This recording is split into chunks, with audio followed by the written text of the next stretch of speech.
This video is for section 4.3, dividing polynomials. This is for Algebra 2A. So we've done adding, subtracting, and multiplying, and now we're looking at dividing. We're going to use this pretty cool method called synthetic division. That is much easier than long division, so you'll be happy you're learning this.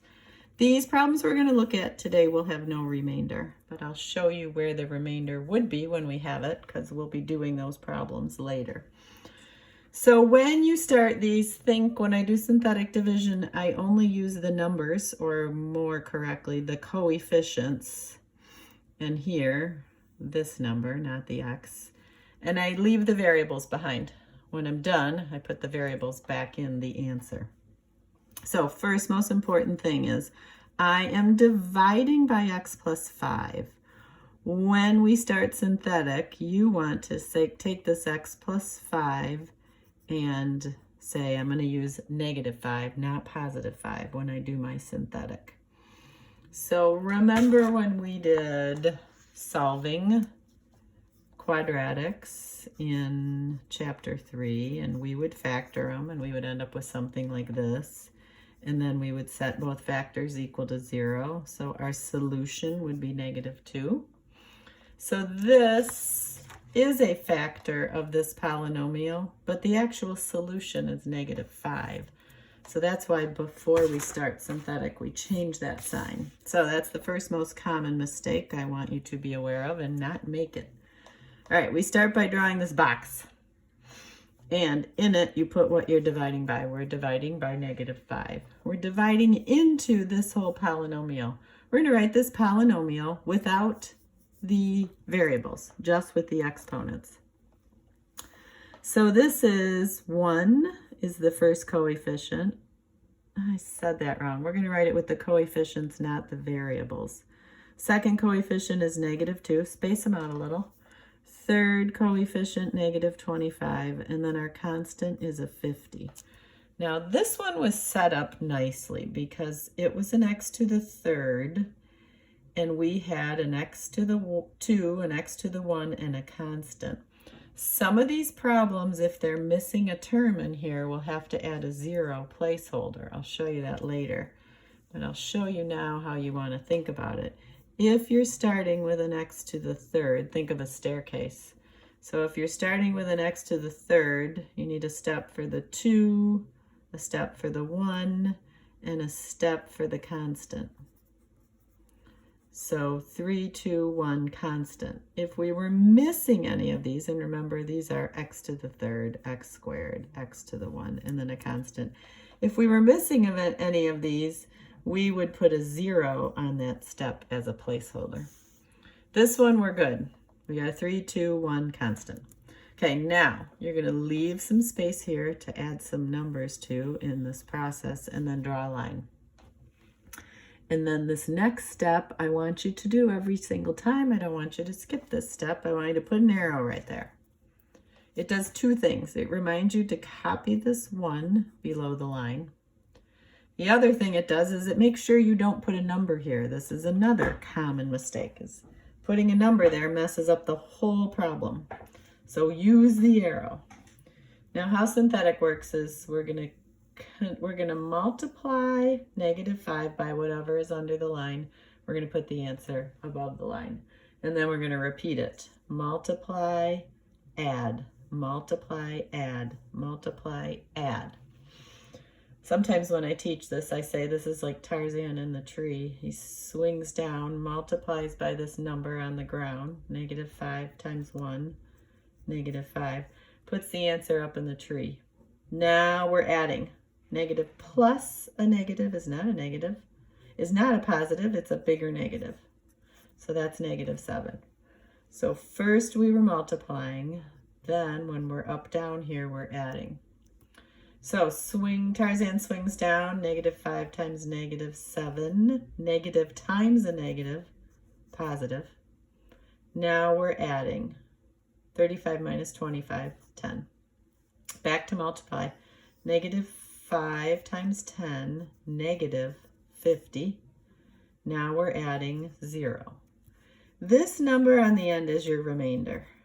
On these problems that I'm doing in these videos, it will always be 0. We're starting with the no remainder problems. So now this is your answer. But before we add the variables back in, we have to think, well, I started with an x to the third power, and then I divided it by a term with an x to the first power. So x to the third divided by x to the 1 is x squared. So my answer is going to start with an x squared. Whatever your highest exponent was on your problem, in this case, a 3, our answer is going to start with the highest exponent of a 2. So this is going to be 1x squared minus 7x plus 10. 1x squared minus 7x plus 10. That's our answer. You can write this without the 1. You can leave the 1. That's fine also. But that is your answer. If you wanted to check your answer, you could take your answer and multiply it by what you divide it by here. And you would get this polynomial, right? This 2 by 3 multiplication. You could do that. I could give a problem on the quiz where I said do division and then do multiplication to check your answer because you know how to multiply. All right, let's look at C, a little bit longer one. Okay, so we're dividing by x plus 2, but we're going to switch the sign on that guy, right? Don't forget that. So put -2 up here in the tree if we want to use the Tarzan analogy. Now I want to check my steps. 4, 3, 2, 1, constant. So I have a step, all the steps that I need if I'm starting with x to the 4th, x to the 4th, x to the 3rd, x to the 2, x to the 1 constant. So then I can go ahead and start writing these coefficients. 1, 11, 41, 79, 30. Those are big numbers. Draw a line, leave some space, and put the arrow. Don't skip the arrow. Copy the number 1 below the line. The arrow reminds you to do. Okay, now we're going to start multiplying. -2 times 1, -2. And then add 11 minus 2, 9. -2 times 9, -18. So when I'm multiplying, negative times a positive is a negative. Now I'm adding, this is really subtraction. 41 minus 18 is 23. Multiplying again, a negative times a positive, so I'm going to get -46. 79 minus, hang on here, did I copy this wrong? 41. I think this is supposed to be, and I think in your notes, this is supposed to be a 61. I have a little bit out-of-date note packet here. Let's make that a 61. Okay, that should match what your notes have actually. And I wrote this wrong too. This should be a 46. Sorry about that, guys. All right, 61 minus 46 is 15. Multiply 2 times 15 is 30. Positive times a negative is -30. And when I add, I get a 0 remainder. I like to put the remainder in that little box so I know it's a remainder and it's not part of my answer. So I started with an x to the 4th. So my answer is going to start with an x to the 3rd. So this is going to be 1x to the 3rd plus 9x squared plus 23x plus 15. So let's write that. 1x to the 3rd plus 9x squared plus 23x plus 15. That is what I get when I divide this by x plus 2. Okay, I want to do one where you need to put those placeholders in. So switch over to, let's do H. Switch over to problem H. So right away when I'm looking at this, I'm noticing it starts with an x to the 3rd power, but I don't have an x squared or an x. I do have a constant.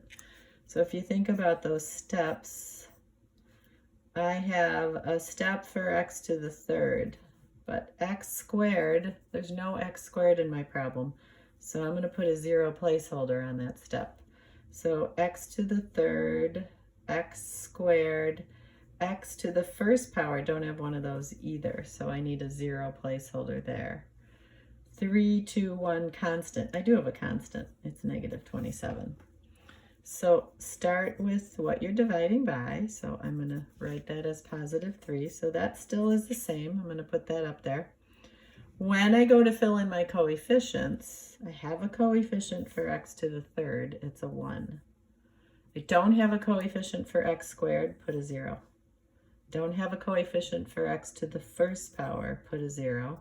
And I have a constant. It's negative 27. Okay, now I can continue. Draw your line, draw your arrow, copy your first number below the line. So all these zeros don't make the answer 0. You'll see what happens. So put the zeros there and then do the process like normal. 3 times 1 is 3. 0 plus 3 is 3. 3 times 3 is 9. 0 plus 9 is 9. 3 times 9 is 27. Negative 27 plus 27 is 0. That's my remainder. So you can see I have an answer that has 3 terms, which I should. My answer should start with an x to the second power. So this is x squared plus 3x plus 9. I divided, my original problem was an x to the third, so my answer should start with an x squared plus 3x plus 9. So that is what it looks like when you need a placeholder. So I encourage you on your own to try the other ones that I didn't do. And I want to tell you G, I'll tell you, is also a placeholder problem. And your answer for this one should be 3x minus 6. Okay, that's it for 4-3. First part of 4-3.